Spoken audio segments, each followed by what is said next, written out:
Turner was really good looking. When I met him at a party, I couldn't believe he was interested in me.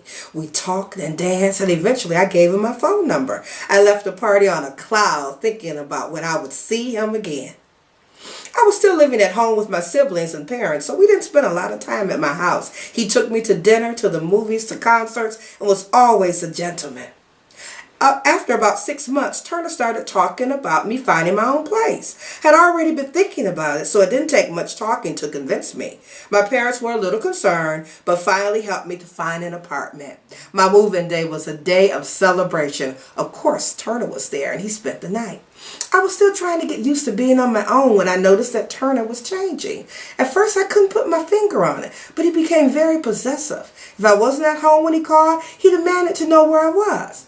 Okay, I thought, he's concerned about me. But then one day I was late getting home because I missed my bus, and he was standing in the lobby of the apartment building, waiting for me.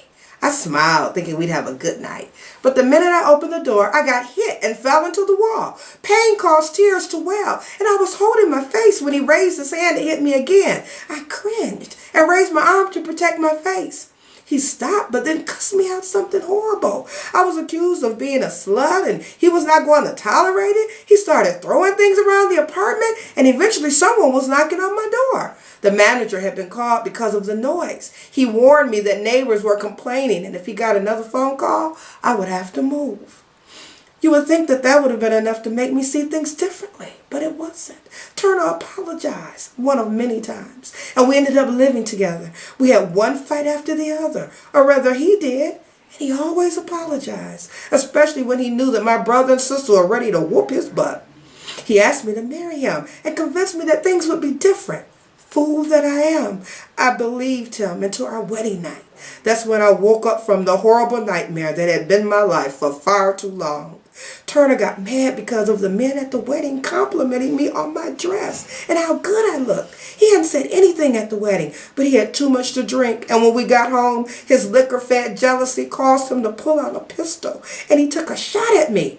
He missed, and the bullet lodged in the wall. I think the sound of the gunshot sobered him up, but I didn't wait around to find out. I grabbed my car keys and ran out of the house. The only place I could go was home, to my parents.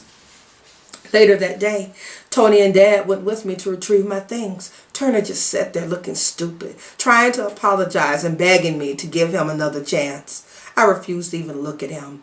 It took us about 2 hours to finish packing my stuff, but when I left, I had no regrets. That chapter of my life was over, and it was time for me to move on, and I did, to another abusive relationship with another drunk.